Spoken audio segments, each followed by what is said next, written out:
خان صاحب کو آئیڈیا تھا کہ آج میں اریسٹ ہو سکتا ہوں؟ نہیں، آئیڈیا نہیں پتا تھا. وہ انفارم ہمارے پاس پہلے آئی. مسرت نے کہا کہ صبح نہ جائیں. خان صاحب کہا نہیں جائیں گے. مسرت ان کو بار بار کہہ رہی تھی کہ ہم نہ جائیں. اچھا. اوائڈ کر، بار بار وہ ریکویسٹ کر رہی تھی. تو میں نے اسے اشارہ کیا کہ نہ کرو. خان صاحب کو بھی مارا گیا تھا؟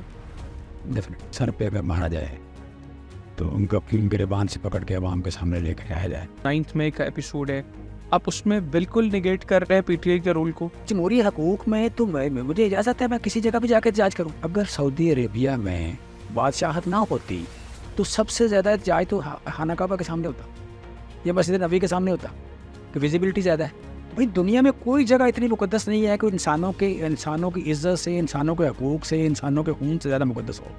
9 مئی کیا تھا؟ احتجاج تھا، سادہ سا احتجاج جو ہے وہ آپ کہہ لیں کہ کسی نے باہر رہ کے کرنا ہے. باہر رہنا چاہیے تھا کسی کو بھی. اندر جو ہے میں سمجھتا لوگ ٹریپ ہوئے ہیں. آئین اور قانون کو روند کے آپ اس ملک کو ٹھیک کر رہے ہیں، آپ ملک کو ترقی کر رہے ہیں، آپ ملک کے مامے بن گئے ہیں، آپ ملک کے ابے بن گئے ہیں، آپ ملک کے مالک بن گئے ہیں. بھائی نہیں ہے.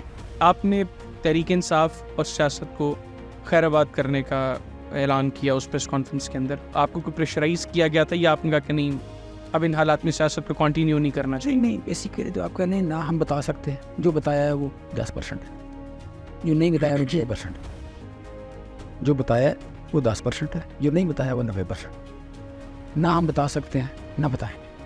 ہماری بھی جاتی ہے کسی اور کی بھی جاتی ہے. ویزیبلٹی اداروں کی کبھی نہیں تھی، اور جو کچھ بھی ہوتا تھا انڈر دا سرفیس ہوتی تھی چیزیں. ویزیبلٹی نہیں تھی. دس ٹائم جو انفارچونیٹ ہوا ہے یہ ویزیبلٹی پر. میری عمر عبداللہ 59 ایئر ہے، تو میں اگر میرا رومانس ہے رہا ہے اداروں کے ساتھ 57 ایئرس.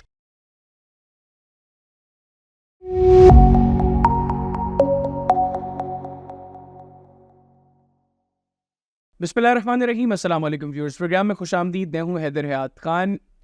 ویورز، آج کے اس پوڈ کاسٹ میں میرے ساتھ موجود ہیں جمشید اقبال چیمہ صاحب. جمشید اقبال چیمہ صاحب پاکستان کے ایک معروف بزنس مین ہیں، پولیٹیشین ہیں. اپنا پولیٹیکل کریئر انہوں نے تحریک انصاف سے شروع کیا اور ابھی بھی تحریک انصاف کا حصہ ہے. چیمہ صاحب ان لوگوں میں شامل ہیں جو 9 مئی کے بعد پارٹی چھوڑ گئے تھے، لیکن بعد ازاں واپس انہوں نے اپنے پولیٹیکل کریئر کو ریزیوم بھی تحریک انصاف سے کیا.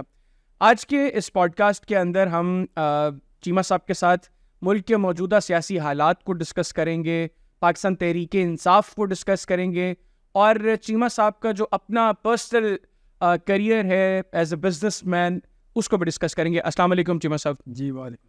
کیسے مزاج ہیں؟ خیریت سے؟ ٹھیک ٹھاک. چیمہ صاحب سب سے پہلے تو ہم پالیٹکس کے اوپر بعد میں آتے ہیں، پہلے ذرا لائٹر نوٹ پہ پروگرام کا آغاز کرتے ہیں. یو ٹی سے آپ نے انجینئرنگ کی، اس کے بعد آپ نے government job as a lecturer غالباً آپ نے. میں نے جی ایگریکلچر یونیورسٹی فیصل آباد سے اچھا ایگریکلچر میں سائل کیمسٹری میں ڈگری کی، اور یو ٹی میں نے ٹیچنگ کی. یو ٹی میں ٹیچنگ کی، اوکے فائن. آپ نے اس کے بعد پرائیویٹ سیکٹر میں آگے، لیکن آپ کا سپین بڑا کم تھا یو ٹی میں جاب کا. پھر آپ پرائیویٹ سیکٹر میں آئے، غالباً 1 ڈیکیڈ آپ نے اس سیکٹر میں سرو کیا، اور بعد میں پھر آپ نے اپنا بزنس شروع کیا. کیا آپ کو کس وقت محسوس ہوا کہ نہیں گورنمنٹ سیکٹر میں بھی جاب نہیں کرنی اور اب نہیں پرائیویٹ سیکٹر میں بھی نہیں، اپنا کچھ کرنا ہے؟ بیسیکلی تو آپ کہنے کہ گورنمنٹ سیکٹر میں تو یہ تھا کہ میرے آفس میں ایک چیئرمین کے پاس فون تھا اور ایک آدھ اور بندے کے پاس فون تھا. ان دونوں لینڈ لائن ہوتی تھی جی. اور جو فون تھا آفس کا وہ میری ٹیبل پہ پڑا ہوا تھا. تو جو سینئر لوگ تھے، میں جونیئر تھا، I was a most senior کے لیکچرر تھا. میں پہلے سال میں 11 مہینے میں نے جاب کی.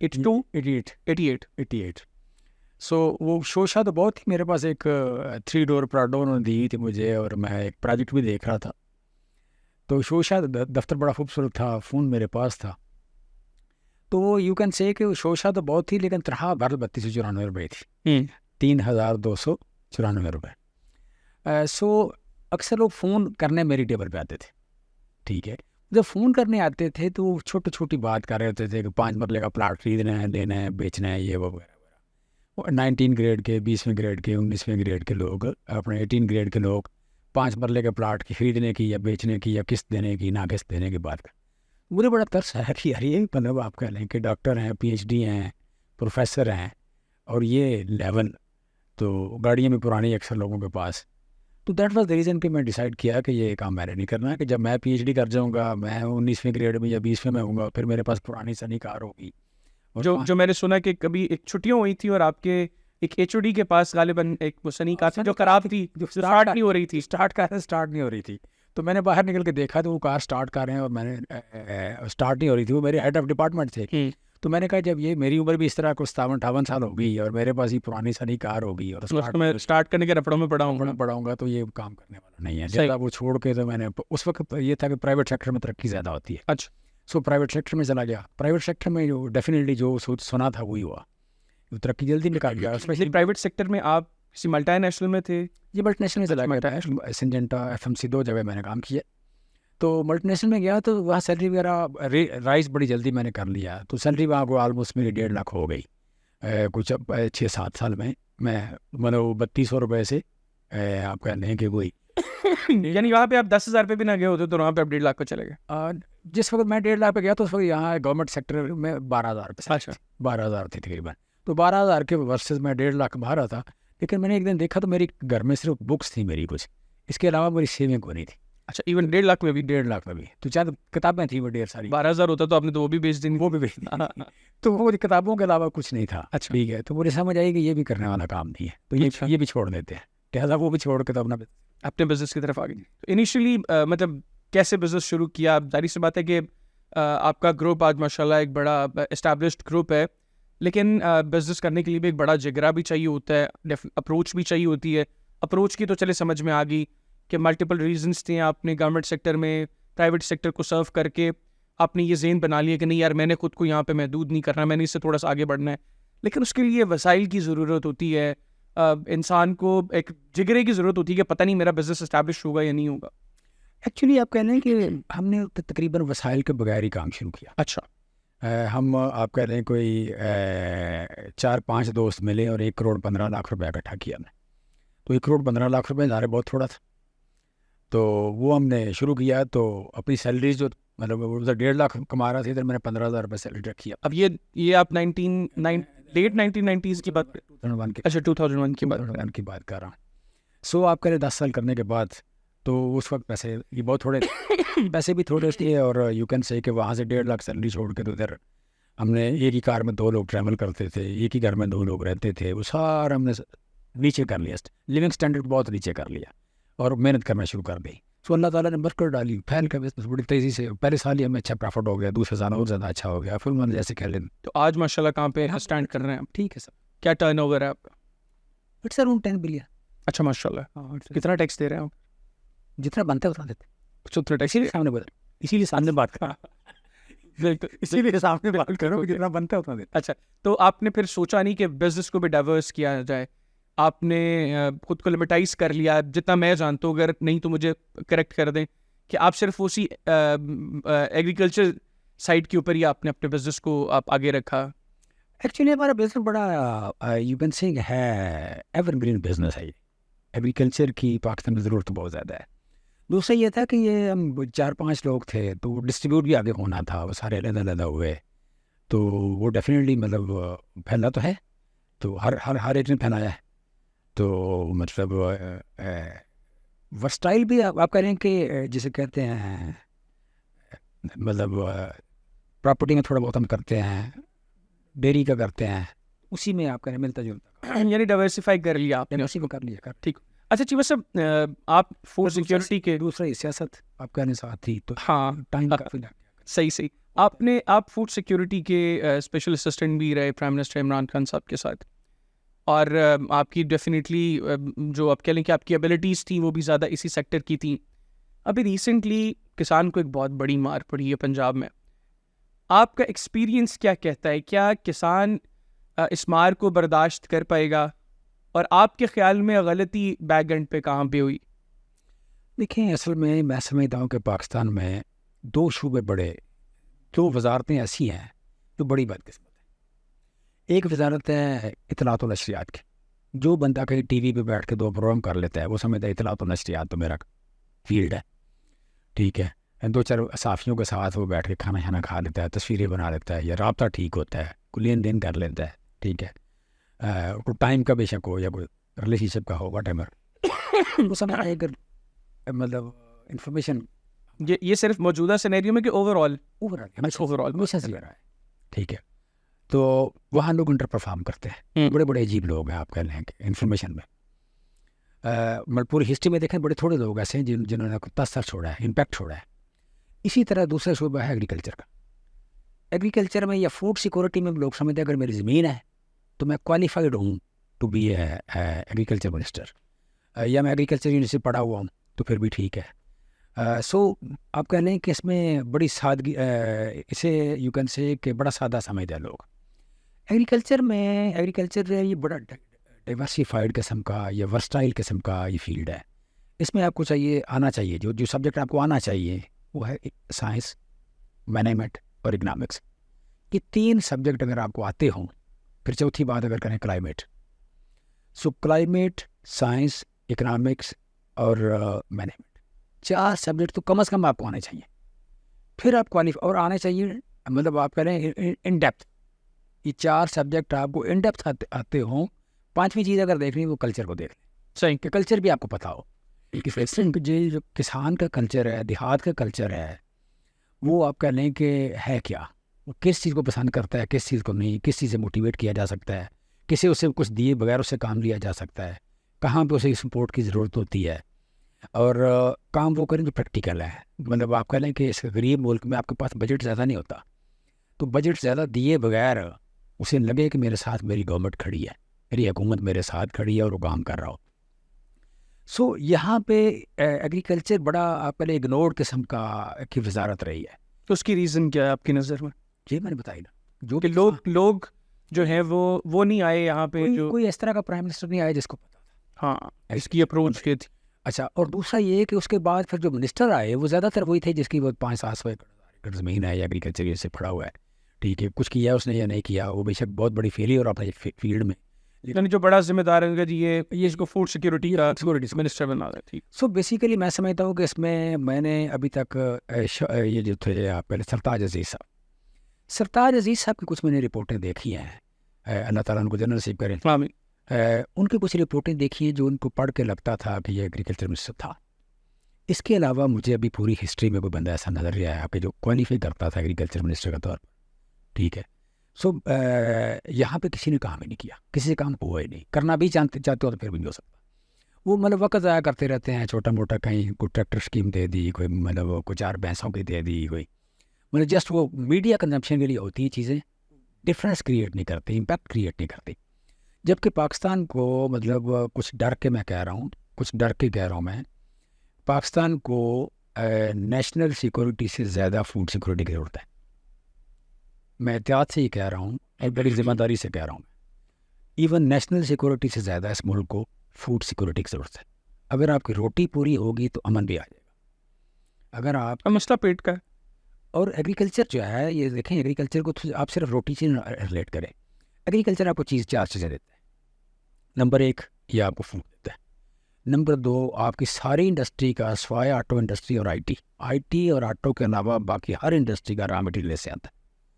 تیسرا لوگوں کو یہ آپ کہہ لیں کہ روزگار دیتا ہے کہ آلموسٹ کو 46%, مطلب 38% لوگ جو ہیں یو کین سے کہ اس کے ساتھ ڈائریکٹلی ریلیٹڈ ہے, اور اوور آل اگر دیکھیں کوئی 65% ریلیٹڈ ہے. پھر چوتھی چیز جو آپ کو دیتا ہے یہ غربت کے خاتمے میں پوری دنیا میں, یہ ورلڈ بینک کی رپورٹ ہے کہ $1 جو آپ ایگریکلچر پہ خرچ کریں, سپورٹ کریں, تو وہ جو غربت کے خاتمے میں جو رول پلے کرتا ہے $4 کا کرتا ہے. کوئی $1 جو آپ خرچ کریں گے تو $4 کے برابر غربت کا خاتمہ کرتا ہے اگر آپ ایگریکلچر میں کریں تو. یہاں پہ کوئی چیز آپ نے دینی نہیں کسی کو, ڈالر نہیں آپ نے دینا, آپ نے اسے انپٹ دینا ہے, زرعی مداخل دینا ہے, آپ نے کھاد دینی ہے, بیج دینا ہے, کچھ دینا ہے, اس نے زمین میں ڈال دینا ہے. آپ کا دیا ہوا $1 اس نے زمین میں ڈال دینا ہے, جو 6, 7, 8 گنا ہو کے واپس آ جائے گا, اور آ جائے گا 3 مہینے, 4 مہینے, 5 مہینے میں. تو وہ 4 گنا کا امپیکٹ کریٹ کرتا ہے وہ. اور اسی سے آگے آپ کی جو آپ سروسز سیکٹر ہے, آپ کا ٹریڈ جو ہے یا ٹرانسپورٹ سیکٹر ہے آپ کا, جتنی پروڈکشن زیادہ ہوگی اتنی ٹرانسپورٹ زیادہ ہو جائے گی, جتنی پروڈکشن زیادہ ہوگی اتنی ٹریڈنگ زیادہ ہوگی. سو یہ آپ کو 4-5 چیزیں دیتے ہیں. سو یہ پوری اکانومی کو لے کے چلتا ہے. اسے لوگ دیکھتے ہیں آئسولیشن میں. زراعت کو لوگ آٹے کی سپلائی تک دیکھتے ہیں, چینی کی سپلائی کی حد تک دیکھتے ہیں. یہ آٹے اور چینی کی سپلائی نہیں ہے, یہ آپ کی پوری اکنامکس ہے. بالکل, یہ آپ کی پوری اکانومی کو چلانے کا سبب ہے. سوائے آئی ٹی اور you can say this auto, in do industries کے علاوہ سارا کچھ ڈپینڈ کر رہا ہے. اس کا را مٹیریل یہ دیتا ہے, اور یہ کار بھی اسی وقت بکتی ہے جب ایگریکلچر پرفارم کرتی ہے. یہ ٹریکٹر بھی اسی وقت بکتا ہے جب ایگریکلچر پرفارم کرتی ہے. ٹھیک ہو. سو میں سمجھتا ہوں. اور اگلی بات ایک ہے کہ آپ کے ہاں 25 کروڑ لوگ اگر آپ کے موجودہ شہروں میں آ جائیں تو یہ تو سویل کر جائیں گے, یہ تو ابل جائیں گے. آپ کو لوگوں کو رکھنا ہے دیہاتوں میں, وہاں پہ روکنا ہے, ان کی اربنائزیشن کو سلو کرنا ہے. آپ نے اربنائزیشن کو سلو کرنے کے لیے بھی آپ کو وہاں ان کی آمدن چاہیے. اور اسے دوسرا اسے جو لیا گیا ہے وہ لیا گیا اسے میں نے اس میں ایگریکلچر کے بارے میں کنسیپٹ بڑے غلط ہیں. آپ کے پاس یو کین سے کہ اراؤنڈ 90% لوگ ایسے ہیں جن کی 12 ایکڑ سے کم زمین ہے, 90%. اور شاید آپ کے پاس کوئی 3 سے 4% لوگ ہیں جن کی 50 ایکڑ سے زیادہ زمین ہے. سو آپ نے اور ان کی جو آپ کا جی ڈی پی میں شیئر ہے وہ 21-22% ہے. ان کا نمبر ہے جی ڈی پی آپ کہہ رہے آبادی میں 38% ہے. سو 38% لوگوں کی انکم جو ہے وہ 21-22% ہے. سو اس کا مطلب غریب لوگ ہیں, عام شہری سے اوسط انکم سے ان کی انکم تھوڑی ہے. سو ان لوگوں کو جب آپ ایگریکلچر کرتے ہیں تو آپ سمجھ لیں کہ آپ غریب آبادی کو سپورٹ کر رہے ہیں. بالکل ٹھیک. آپ کچھ جاگیرداروں کو سپورٹ نہیں کر رہے. سو زراعت کو جاگیرداری سے, زراعت کو پنجابی فلم میں دیکھو ہوا جاگیردار جو ہے یہ غریبوں پہ ظلم کرتا ہے, اس سے ریلیٹ نہ کریں آپ اس کو. یہ تو ایک سپورٹ کا ڈیزرونگ پرسن ہے. بالکل ٹھیک. جس کو ابھی جو ریسنٹ ایک ایپیسوڈ ہوا پنجاب میں, کسان نے بہت مار کھائی ہے, اور اس کے بیک گراؤنڈ میں پھر بہت سی چیزیں ڈسکس ہوئیں, نگران گورنمنٹ تک چیزیں جو ہیں وہ گئیں. آپ کیا سمجھتے ہیں کہ اس سارے ایپیسوڈ کی مار کتنی پڑی ہے کسان کو؟ اور جو آپ نے کہا کہ تو وہ طبقہ ہے جو غریب طبقہ ہے, تو کتنا مشکل ہوگا اس سال کسان کے لیے سروائیو کرنا؟ دیکھیے, میں نے جب آپ کا پہلا پلان دیا, جب کہا گیا کہ آپ پلان دیں کہ آپ زراعت میں کیا کریں گے, ایگریکلچر میں کیا کریں گے, یا فوڈ سیکورٹی میں کیا کریں گے, تو میں نے 2-3 ٹارگیٹ لیے تھے. ایک ٹارگیٹ میرا یہ تھا کہ میں نے کہا جی کہ پاکستان میں 2100 کیلریز پر کیپیٹا ہم کھاتے ہیں. دنیا میں ایوریج 2900 ہے, 2900 پر کیپیٹا پر ڈے کھاتے ہیں, تو یہاں پہ 2100 ہے. سو اس کا مطلب 38% ہماری خوراک کم کرتے ہیں, انڈر نرسڈ ہیں. لہٰذا میرا ٹارگیٹ ہوگا کہ میں دنیا کے برابر اس کو لے کے آئیں خوراک کے لیول کو. ایک چیز. دوسرا یہ کہ ہمارے پاس کچھ 4 ارب سے لے کے $4 بلین سے لے کے $8 بلین تک مختلف سالوں میں یہ ہم امپورٹ کرتے ہیں. وہ امپورٹ کو ہم نیٹ امپورٹ کو 0 کر دیں, ٹھیک ہے, نیٹ ہم ایکسپورٹر بن جائیں یا برابر آ جائیں, ٹھیک ہے. یہ تیسرا ہے کہ ہمارے پاس تقریباً 1.8% یا 2% کے لگ بھگ آبادی بڑھ رہی ہے. سو اس کو بھی آپ نے آفسیٹ کرنا ہے. سو آبادی کا بڑھنا, جو آپ 38% کم کھا رہے ہیں اور جو نیٹ امپورٹر ہے, میرا ٹارگیٹ یہ تھا کہ میں اس کو برابر کروں. تو یہ ٹارگیٹ تھا کہ 2028-2030 تک. سو دوسرا ٹارگیٹ یہ تھا کہ ہم کسانوں کی انکم بڑھائیں گے. تو میں نے کہا جی میں 10,000 بلین روپیز کسانوں کی انکم بڑھاؤں گا, 10,000 بلین روپیز. 2 سال میں نے کام کیا. 2 سال میں جو کسانوں کی انکم بڑھی وہ 2600 ارب, 2,600 ارب روپیہ 2 سالوں میں انکم بڑھی. ایک سال میں 1,200 ارب بڑھی, دوسرے سال میں 1,400 ارب بڑھی. سو وہ ہم نے کیا. اب آج اگر کسان آپ کو کہیں کوئی چلتا پھرتا نظر آتا ہے تو وہ جو 2 سال اس کے پاس اچھے تھے, 2-3 سال اچھے لگ گئے اس کے, اسی فلو میں تیسرا سال بھی نکل گیا ان کا, تو آج اگر کوئی سروائیو کر رہے ہیں تو اس لیے کر رہے ہیں. ادروائز سیٹ بیک ان کو اتنا آیا ہے کہ اس سال اگر ہم صرف ایک بات کریں گندم کی, گندم ہمارے پاس ہوئی 31.4 ملین ٹن ہے. 31.4 ملین ٹن جو گندم ہے یہ تقریباً یو کین سے 80 کروڑ من بنتی ہے. 80 کروڑ من جو ہے اس کو تقریباً 1,200 روپیہ 1,200 روپیہ جو ہے وہ فی من اس کی سستی بکی ہے. جو سرکار کا ریٹ تھا جس پہ سرکار نے ڈیفالٹ کیا, سرکار کے طے کردہ ریٹ سے, سرکار صرف 2 چیزوں کا ریٹ دیتی ہے, ایک گنے کا اور دوسرا گندم کا.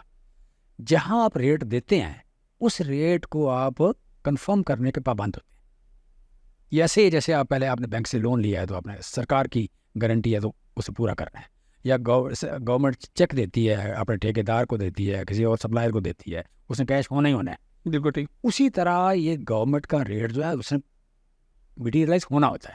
لیکن ہوا کیا کہ ریٹ تھا 3900 روپے, گورنمنٹ نے ڈیسائڈ اناؤنس کیا اور ملا اس کو 2600-2700 روپے. تقریباً اوسطاً اگر بات کریں 1200 روپے اس کو فی من کم ملے. تو 1200 ضرب 80 کروڑ, اٹ مینس کہ 960 ارب روپیہ کسان کو صرف گندم کی مد میں کم ملے.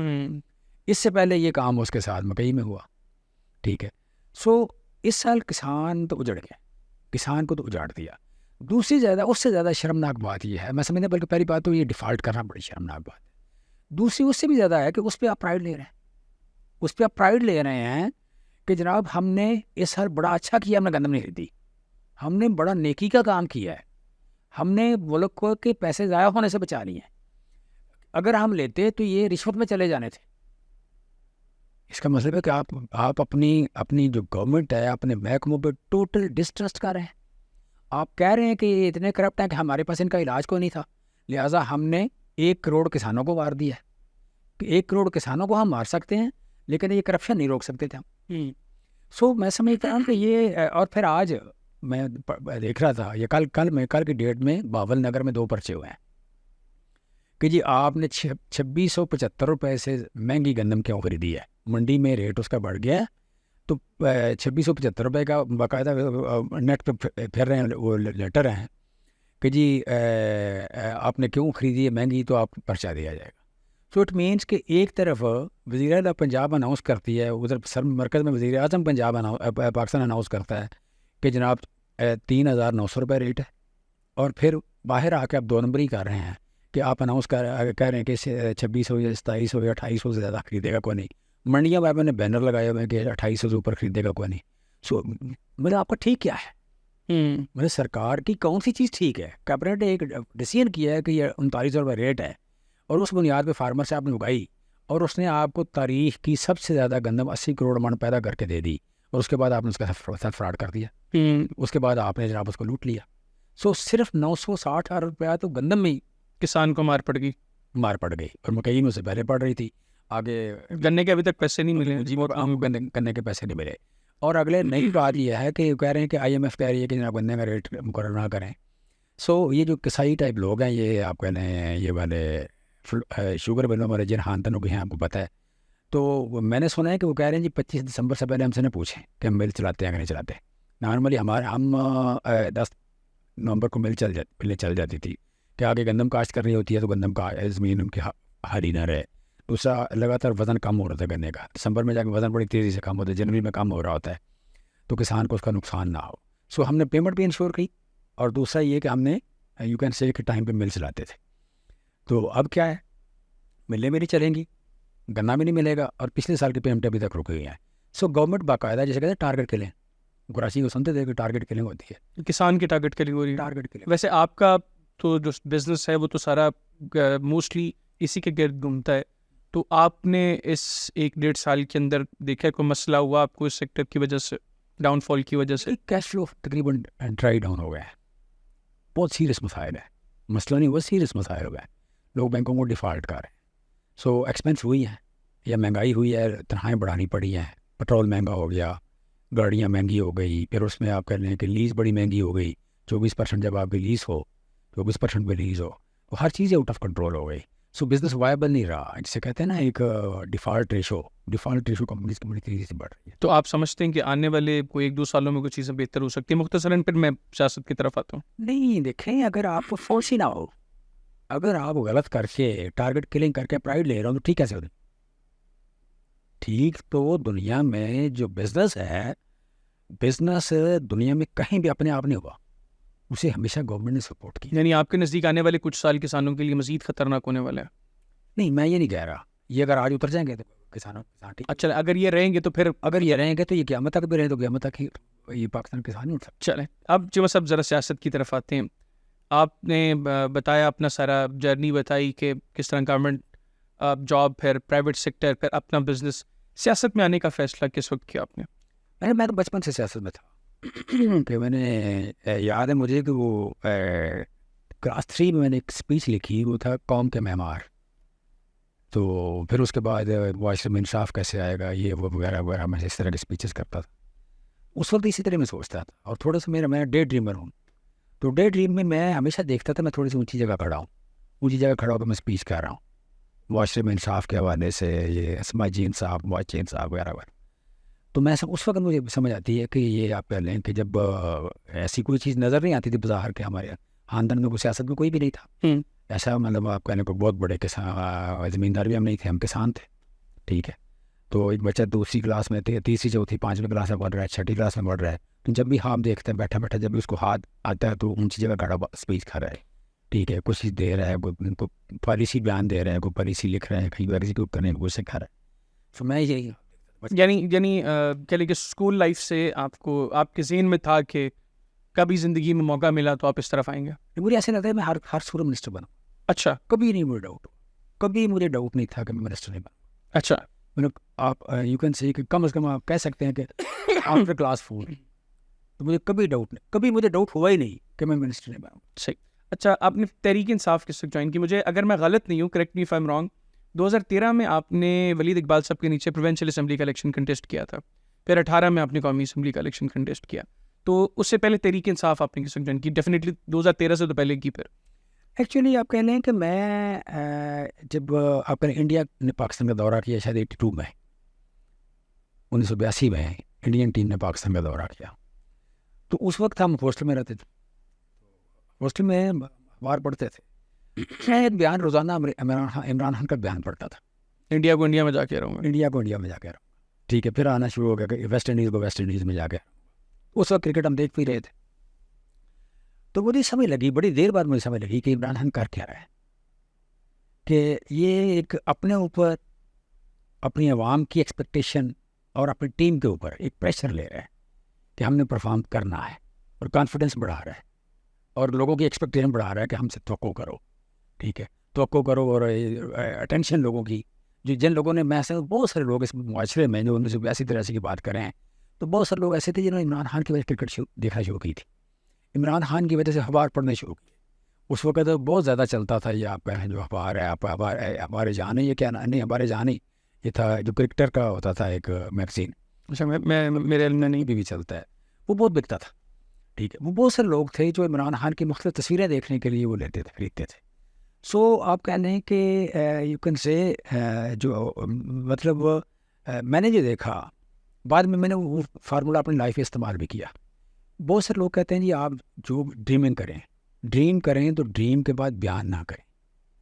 سکسیزفل ہوئی تو کہیں گے جی بہت، اگر سکسیزفل نہ ہوئے تو کوئی بےزتی نہیں ہوگی. آپ یہ کہتے ہیں کہ پہلے سے کہنا شروع کر دیں. عمران خان نے یہ میں نے دیکھا، عمران خان یہ کرتے ہیں. ٹھیک ہے. اس کے بعد میں نے ساری عمر اس میں گزاری کہ جو خواب آیا وہ عوام میں بیان کر دیا، وہ اپنے دوستوں میں شیئر کر دیا، رشتے داروں میں شیئر کر دیا.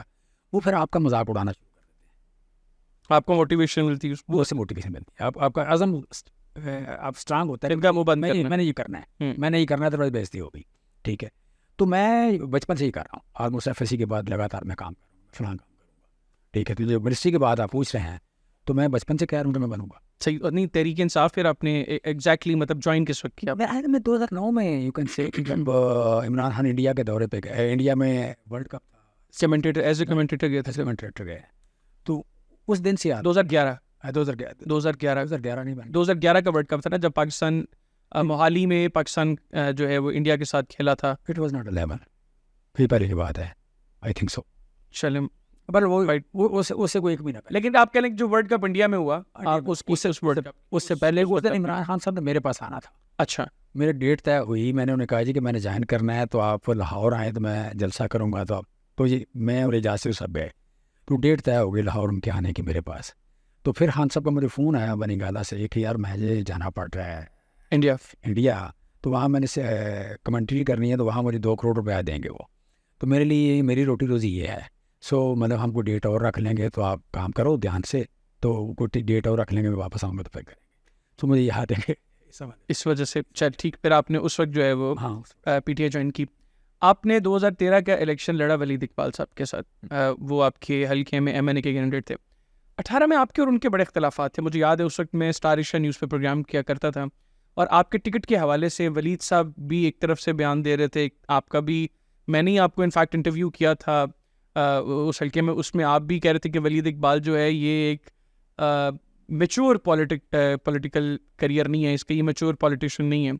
تو آپ نے کس طریقے سے ولید اقبال صاحب کو سائڈ لائن کیا ود ان پارٹی؟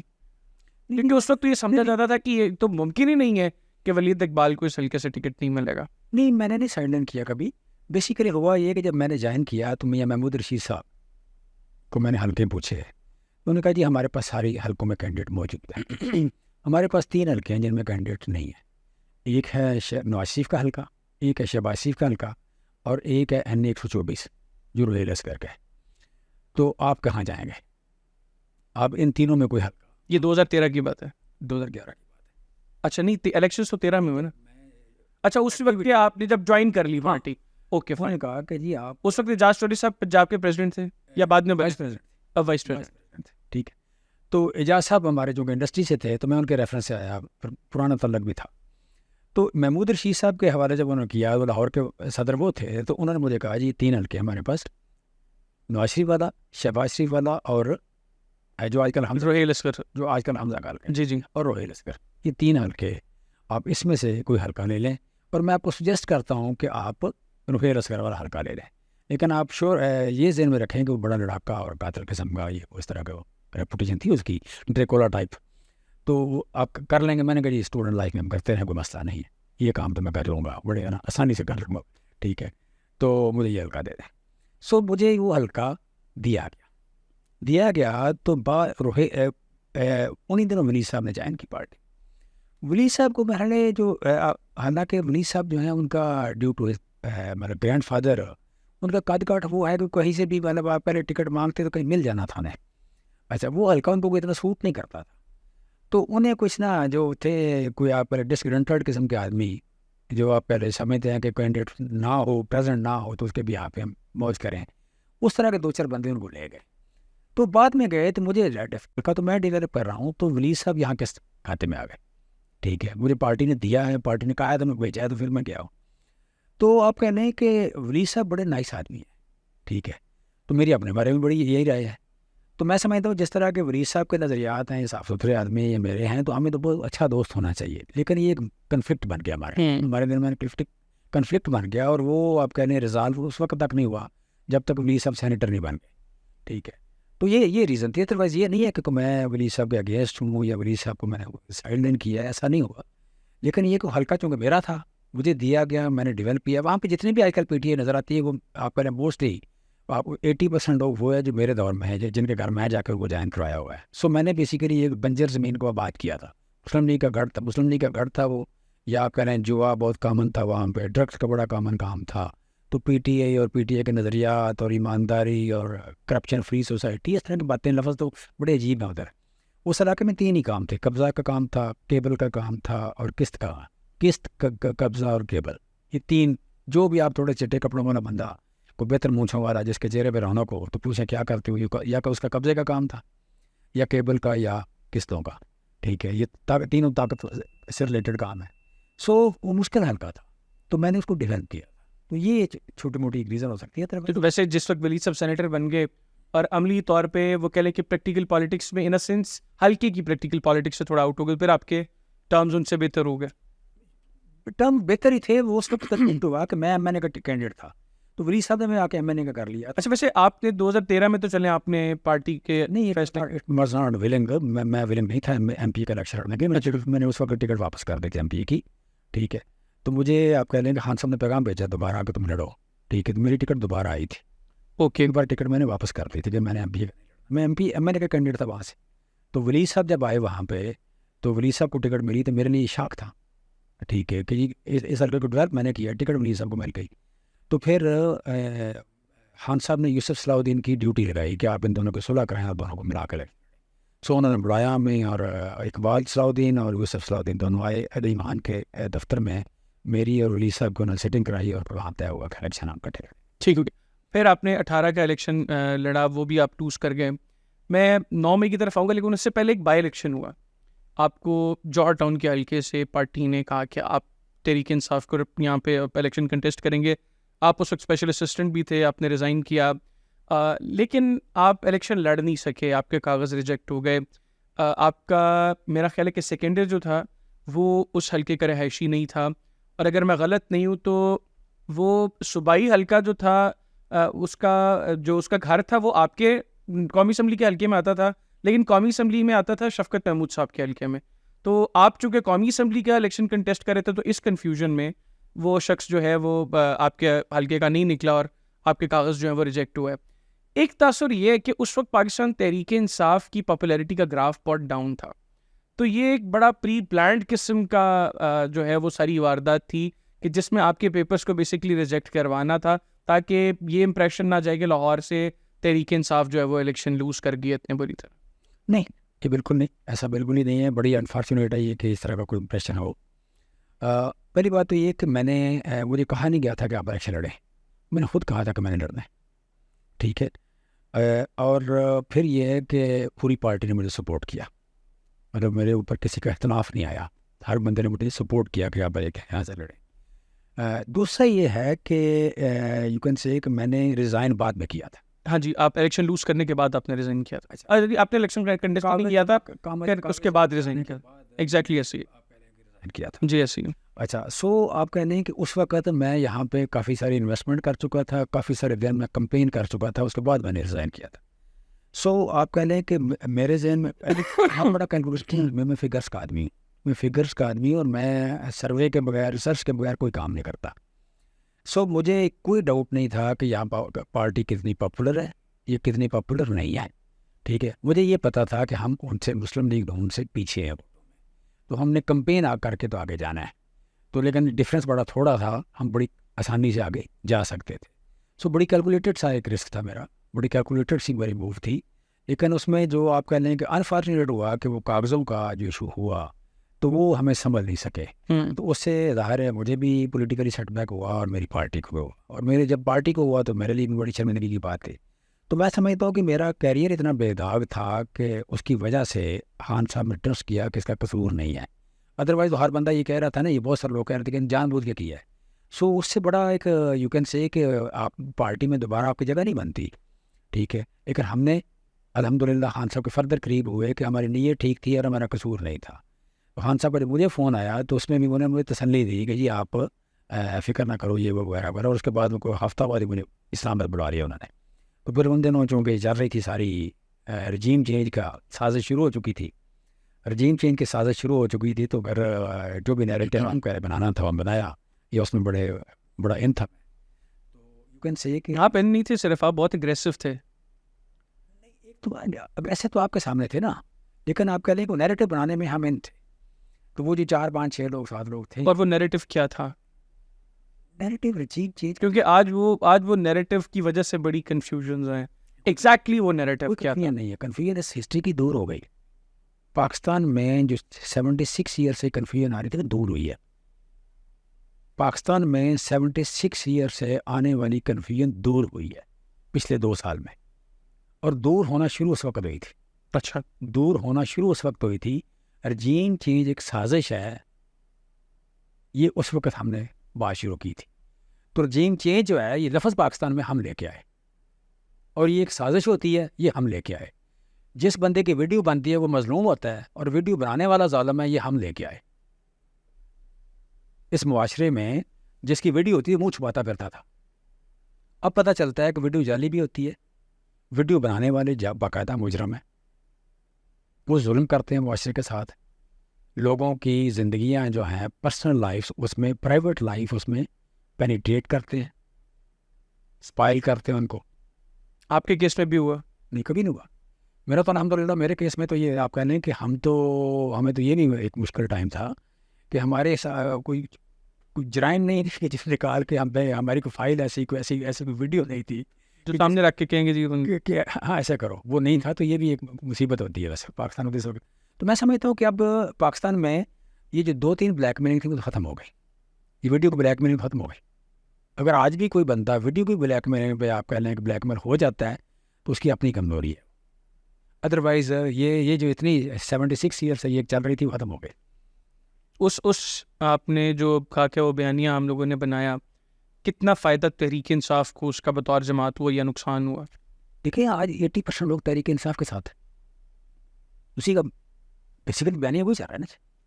جب آپ کو لوگ مظلوم سمجھیں یا آپ کو حق پہ سمجھیں اور دوسرے کو سمجھیں کہ he is at the wrong side of the history, تو رائٹ سائڈ والے اور لیفٹ سائڈ والے یا رانگ سائڈ والے یا رائٹ سائڈ والے آپ کہہ لیں کہ ہم کنسیڈر ہوئے کہ ہم رائٹ سائڈ والے ہیں, اور دوسرے لوگ جو ہیں وہ رانگ سائڈ والے ہیں, سازش کرنے والے رانگ سائڈ میں ہیں. وہ نواز شریف ہو, وہ شہباز شریف ہو, ظفریق ہو, ان کے سہولت کار ہوں, وہ رانگ سائڈ. جی ویسے مجھے یاد پڑتا ہے یہ 9 مئی سے پہلے کی بات ہے, لیکن P D M government form کر چکی تھی.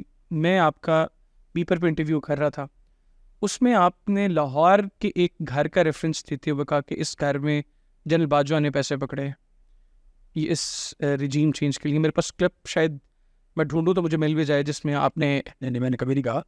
میں نے یہ ایک ریفرنس دیتا رہا ہوں کہ جو جام کمال کی گورنمنٹ گری تھی بلوچستان کی, اس میں پیسے جنرل باجوہ نے پیسے پکڑے. جنرل باجوہ پہ جنرل باجوہ پہ رجیم چینج جو بلوچستان میں ہوئی, جو آپ کہہ رہے ہیں کیا نام ہے یہ جام کمال کی عبد القدوس پسنجو صاحب میں, تو اس میں بڑا آپ کہہ رہے ہیں کہ پاور کاریڈور میں بڑا مشہور تھا ان دنوں کے 7 بلین روپیز کی یہ گیم ہے. ہاں جی بالکل, 7 ارب کا آپ نے نام بھی 7 ارب کا, لیکن میں نے کہا کہ یہ رجیم چینج میں یہاں کو پیسے پکڑے ہیں یا تو گیم میں وہ تو آپ کو پتہ ہی ہے, وہ مطلب سائفر ہوا آگے وہ کچھ نہیں تھا. اچھا آپ نے جس وقت یہ 9 مئی والا ایپیسوڈ ہوا اس سے پہلے بھی ہم نے دیکھا کہ جس وقت مسرت جمشید چیمہ صاحبہ پنجاب اسمبلی میں آ چکی تھیں, وہ مسرت صاحبہ بہت ایگریسولی پاکستان تحریک انصاف کے ورژن کو مسرت صاحبہ آگے رکھتی تھیں. پھر 9 مئی کے ایپیسوڈ کے بعد بھی ہم نے دیکھا کہ زمان پاک کے باہر جو پریس کانفرنسز ہوتی تھیں مسرت صاحبہ موسٹلی پریس کانفرنسز میں وہاں پر موجود بھی ہوتی تھیں. 9 مئی جس وقت ہوا, خان صاحب اریسٹ ہوئے, اس وقت بھی مسرت صاحبہ اگر میں غلط نہیں ہوں تو وہ خان صاحب کے ساتھ اسلام آباد میں موجود تھیں. انہوں نے آپ کو بتایا کہ ایگزیکٹلی وہاں پہ کیا ہوا تھا, اور کچھ لوگ یہ کہتے ہیں کہ ایک پیغام بھی دیا گیا تھا جس میں کوڈ کا استعمال تھا, اور وہ کوڈ جو تھا وہ دراصل جو ہے وہ اعظم سواتی صاحب تھے, جو خان صاحب نے کوئی بات کی تھی کسی کوڈ میں, اور وہ کوڈ کا مقصد اعظم سواتی صاحب کو ایڈریس کرنا. دیکھیں وہ کوڈ کا جواب تو وہ جاوید چودھری کا تھا, ایک کالم تھا, اس کا جواب تو مشرف نے دے دیا تھا, میں نے شاید سنا ہوگا. جی میں نے سنا ہے, لیکن میں نے کہا کلیئرٹی کے لیے ذرا ایک مرتبہ دوبارہ. وہ اس میں مشرف کا آپ کہہ رہے ہیں کہ اتفاق تھا کہ جی یہ اس کا جواب یہ ہونا چاہیے, ٹھیک ہے, لہٰذا میرا جواب وہی ہے. اچھا ٹھیک ہے. سو اس جو مشرف کا تھا ویڈیو پیغام, میں اس میں شامل, ٹھیک ہے, اس میں شامل سمجھا جائے, ٹھیک ہو گیا, مجھے اس میں شامل سمجھا جائے, ٹھیک, وہ جواب ہے.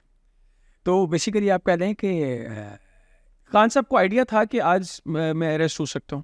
نہیں, آئیڈیا نہیں پتا تھا. اچھا ان کو پتا تھا, انفارمیشن تھی. وہ یہ کہ یو کین سے کہ وہ انفارمیشن ہمارے پاس پہلے آئی. اچھا, تو ہن صاحب کو کہاں سے آئی؟ یہاں سے بھی آئی. اچھا, تو آپ کہہ رہے ہیں کہ وہ انفارمیشن آئی تو ہن صاحب کو مسرت نے مجھے بتایا, تو میں نے کہا ان پہ میسیج کر دو. میسیج کیا تو ان کا فون آ گیا. تو ہن صاحب نے کہا کہ مسرت نے کہا کہ صبح نہ جائیں.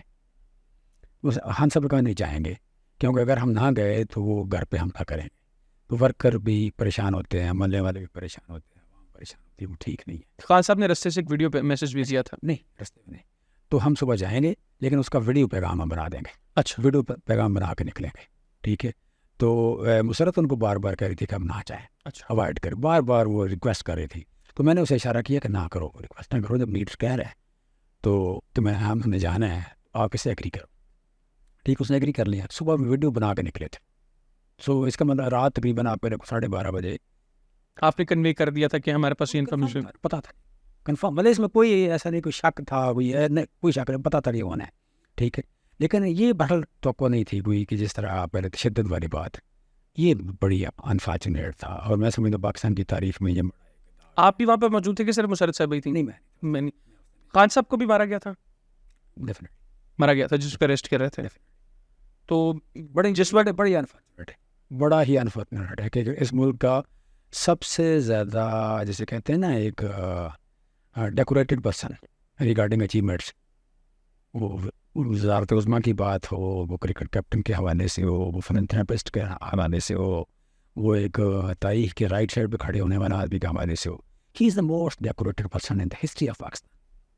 کوئی بندہ اس کے قریب بھی نہیں ہے, کوئی بندہ اس کے گھٹنوں تک بھی نہیں آتا جتنا ڈیکوریٹڈ آدمی, جتنی اچیومنٹس اس کی.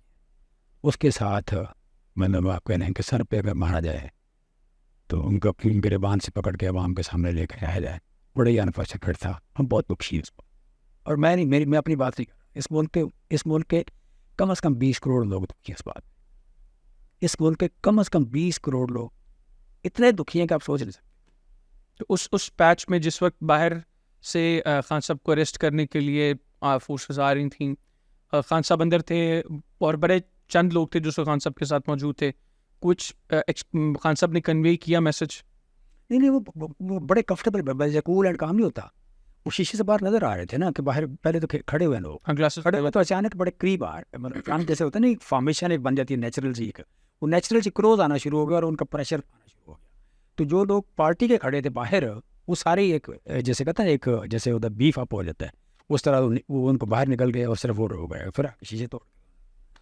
تو جب وہ شیشے توڑے خان صاحب اس بڑے کمفرٹیبل بیٹھے ہوئے تھے جیسے بڑا کول اینڈ کام جیسے مطلب تیار ہوتا ہے مینٹلی بندہ.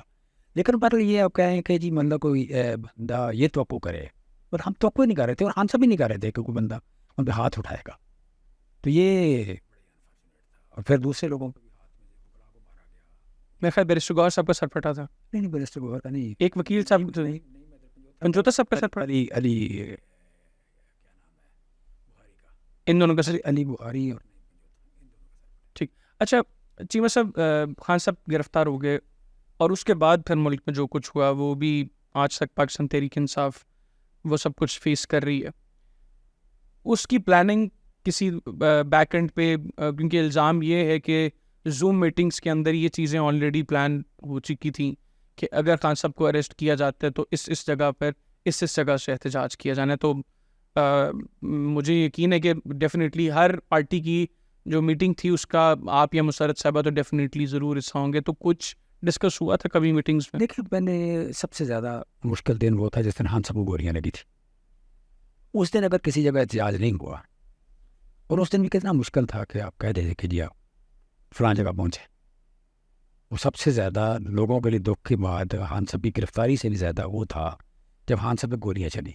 اس دن اگر نہیں ہوا تو بعد میں کیوں ہوتا ہے. سو یہ کبھی بھی پلان نہیں ہوا, یہ کبھی بھی پلان نہیں ہوا. لیکن انفارچونیٹ یہ تھا کہ پہلے جب بھی کبھی کوئی اس طرح کی چیز ہوئی ہے تو اتنی زیادہ جسے کہتے ہیں نا پریزنس کہہ لیں یا ایک ویزیبلٹی اداروں کی کبھی نہیں تھی. اور جو کچھ بھی ہوتا تھا انڈر دا سرفس ہوتی تھی چیزیں, ویزیبلٹی نہیں تھی. دس ٹائم جو انفارچونیٹ ہوا ہے یہ ویزیبلٹی بڑھ گئی. پریزنس یا ویزیبلٹی بڑھنے سے چیزیں ایکسپوز ہو گئی جو شاید نہ ہوتی تو بہتر تھا, شاید یقیناً نہ ہوتی تو بہتر تھا. سو آج ادارے بھی مشکل میں ہیں, پاکستان کے عوام بھی مشکل میں ہیں. مجھے میری عمر اب 59 ایئر ہے, تو میں اگر میرا رومانس رہا ہے اداروں کے ساتھ 57 ایئرس, تو 57 ایئر اگر میں نے ایک رومانس پالا ہے کہ جس ادارے کو میں سب سے زیادہ پیار کرتا ہوں اس سے میں مایوس ہو جاؤں تو بڑا انفارچونیٹ ہے, بڑا ہی انفارچونیٹ ہے. مجھے پتہ لگے کہ میں بیٹری ہو گیا ہوں, مجھے پتہ لگے کہ میں غلط جگہ رومانس کرتا رہا ہوں, ٹھیک ہے, یا کچھ لوگ جو ہیں انہوں نے میرا اور ادارے کا رشتہ کمزور کر دیا ہے, تو یہ بڑا انفارچونیٹ ہے. لیکن یہ ہو گیا. میں سمجھتا ہوں کہ اس کو روکنے کا جو موقع تھا وہ آپ کے پاس 8 فروری تھا. 8 فروری کو جو کچھ ہو گیا اس کے بعد آپ کہتے ہیں جی ہمارا تو قصور نہیں ہے, ہمارے ساتھ یہ زیادتی ہو گئی تو ہم نے تھوڑا سا 9 مئی ہمارے ساتھ غلط ہوا تو ہم نے کیا, ادروائز ہم تو مطلب عوام کے فیصلے کو مانتے ہیں, تو اگر عوام کا فیصلہ ہے تو ہم ٹھیک ہے. یہ کرتے تھے تو یہ سارا کچھ ریورس ہو جاتا, وہی بیک ٹو دا نارمل جسے کہتے ہیں, یا back to the square one situation چلی جاتی. وہ نہ کرنے کے بعد, اور آج بھی اگر مطلب آپ بیک والوں کو بلاتے ہیں, جماعت اسلامی والوں کو بلاتے ہیں, جلسے کراتے ہیں, دھرنے کراتے ہیں, مسلم لیگ نون تو بندے ہی نہیں ہیں, پیپل پارٹی کے پاس بندہ ہی نہیں رہا کوئی, لیکن پھر بھی وہ ان کو ہر جگہ لے کے جاتے ہیں. تو مطلب آپ کو مسلم لیگ نون اور پیپل پارٹی کا ووٹر نہیں ہے, یہ بندہ نہیں ہے, تو پھر آپ بیک بلانا پڑتی ہے, جماعت اسلامی بنانی پڑتی ہے, اور پی ٹی اے کو ڈنڈے مارنا شروع کر دیتے ہیں. پی ٹی اے کو دیکھتے ہیں آپ یہ لوگوں کو نظر آ رہا ہے. یہ جو ہے آپ کہہ لیں کہ اس ملک کا وابدہ کا بندہ, کسی ہسپتال کا ڈاکٹر, کسی یونیورسٹی کا پروفیسر اگر اس بیس پہ فیصلہ کرے, یو کین سے کہ یہاں پہ اریگیشن کے لوگ ہوں, کوئی کسی بھی ادارے کے میڈیا کے لوگ ہوں، اس بیس پہ فیصلہ کریں کہ یہ بندہ جو ہے پی ٹی آئی کا ہے، اس کے ساتھ میں نے اور سلوک کرنا ہے، اور یہ بندہ جو ہے اللہ بیگ کا ہے یا نون لیگ کا ہے یا پیپلز پارٹی کا ہے، تو میں نے اس کے ساتھ یہ سلوک کرنا ہے. یہ جوڈیشری کرے، میڈیا کرے، معاملہ والے کریں، اریگیشن والے کریں، کیا نام ہے، ایجوکیشن والے کریں، ہیلتھ والے کریں، تو کیا ملک چل سکتا ہے اس طرح؟ کیا اس طرح ملک چل سکتا ہے؟ لیکن آپ اس سارے ایپیسوڈ میں جو 9 مئی کا ایپیسوڈ ہے، آپ اس میں بالکل نگیٹ کر رہے ہیں پی ٹی آئی کے رول کو. نہیں، میں بالکل یہ نہیں کہہ رہا.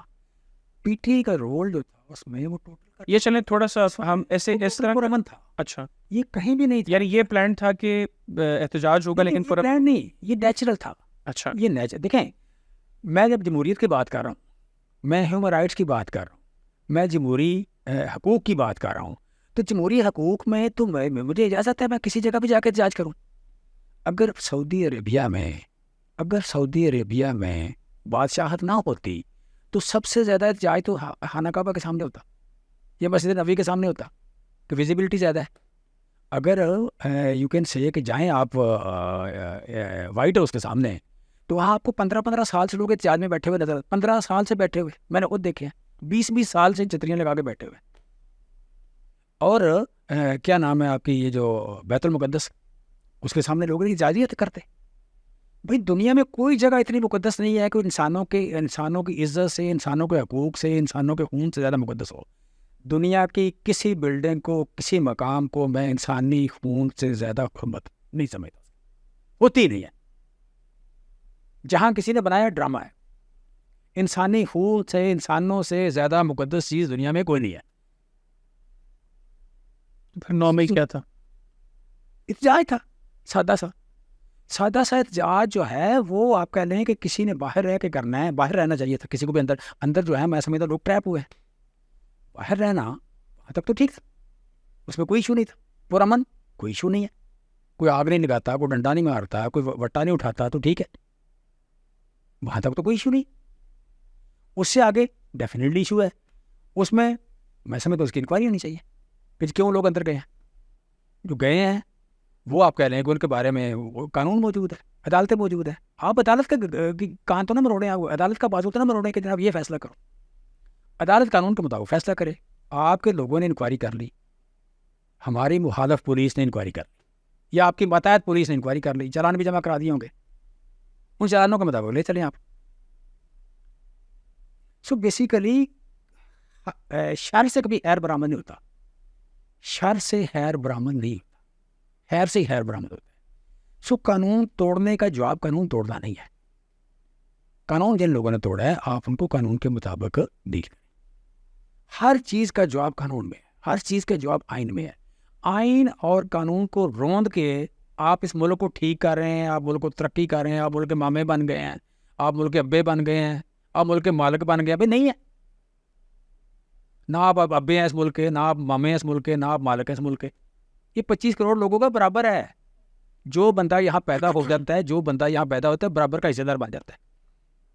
وہ صدر پاکستان ہو، وزیر اعظم پاکستان ہو، وہ chief of the army staff ہو، وہ آپ کہہ لیں کہ چیف جسٹس ہو، وہ چیف الیکشن کمشنر ہو، وہ صحافی ہو، وہ بزنس مین ہو، وہ سیاستدان ہو، جو بھی ہے اس ملک میں جو پیدا ہو گیا وہ اس ملک کا آج آپ کے حصے دار بن. آج آپ کے لہٰذا ان سے جو یہاں پیدا ہو گیا اس کے حقوق سے بڑھ کے اس ملک میں کچھ نہیں ہے. آج آپ کے نزدیک کوئی اپنے آپ کو اس کے خون سے زیادہ مقدس نہ سمجھے. کوئی اپنے آپ کو اس کے حقوق سے، اس کے جمہوری حقوق سے زیادہ مقدس نہ سمجھے. اس کا خون، اس کی زندگی، اس کے حقوق جو آئین نے دیے ہوئے ہیں، اللہ نے دیے ہوئے ہیں، ان سے زیادہ مقدس کوئی جگہ نہیں.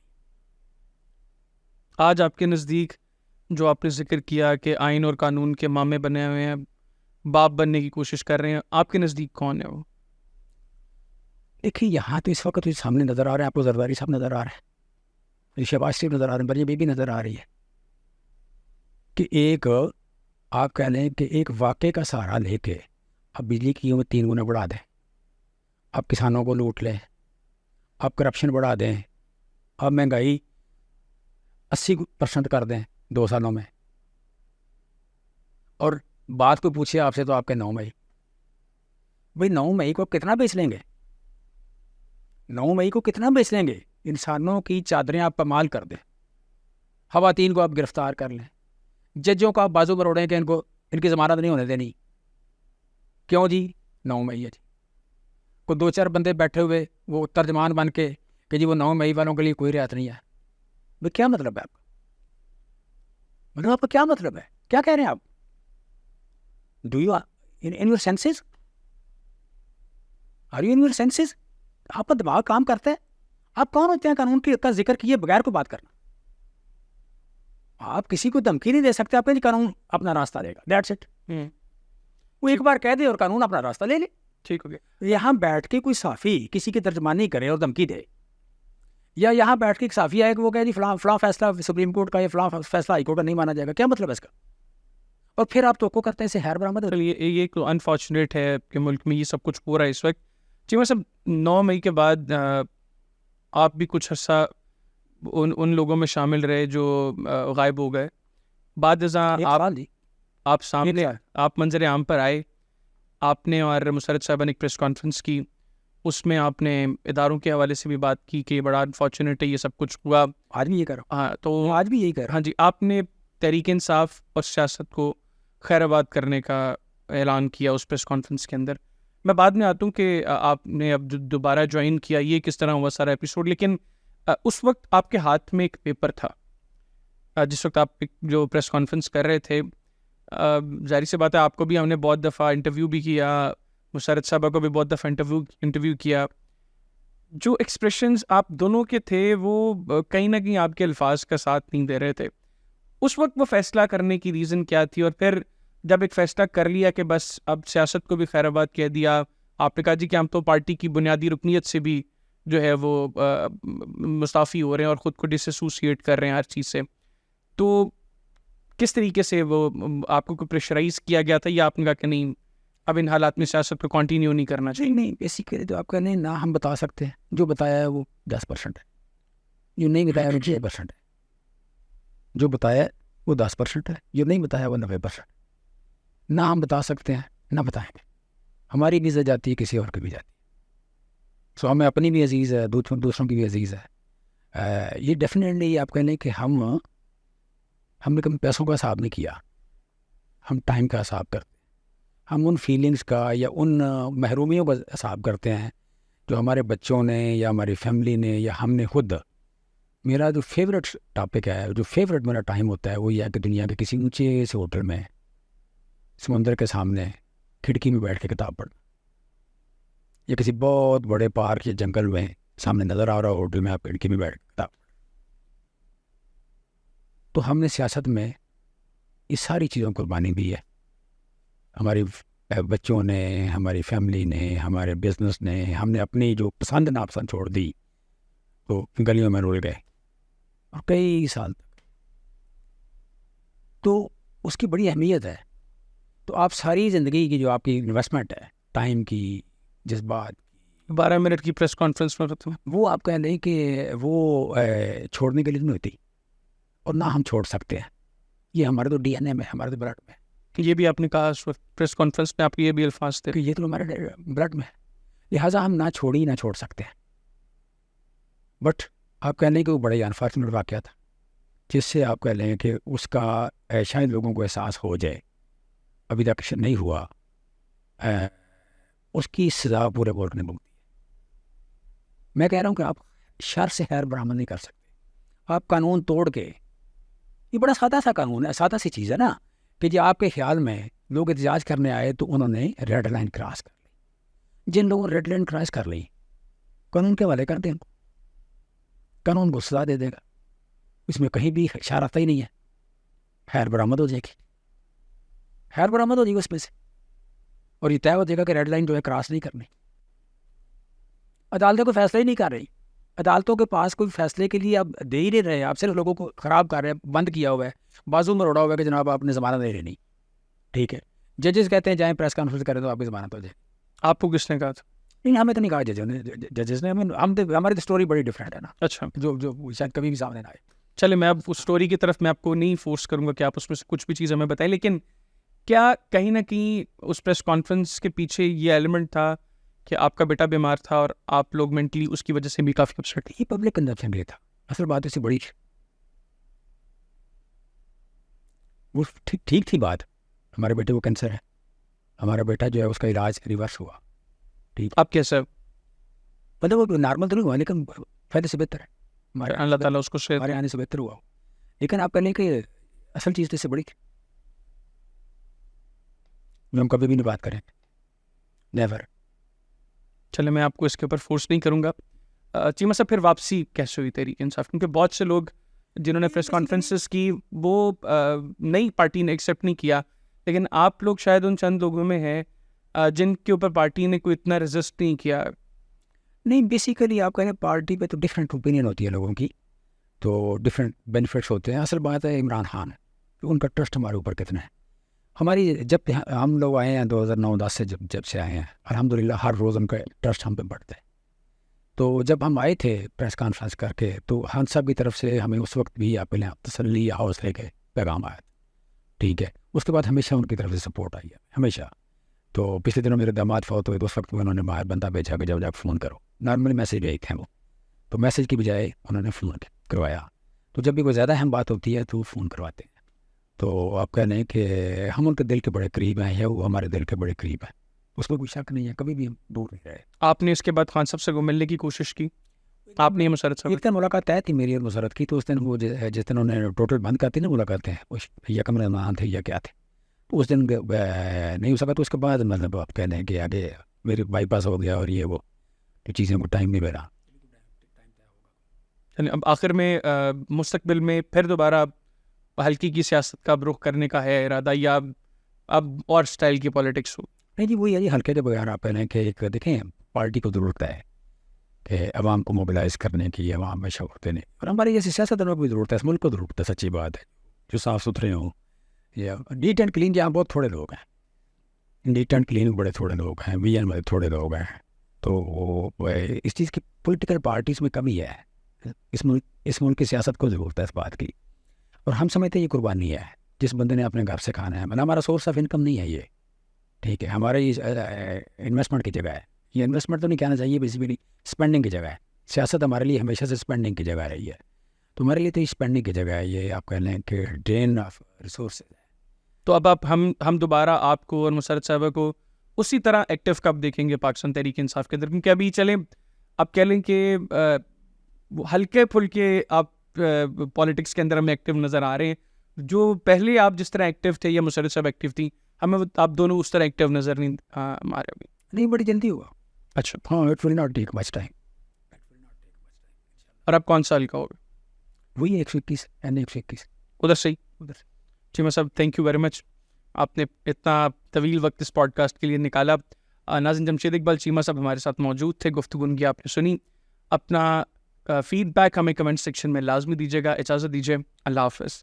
پاکستان زندہ باد.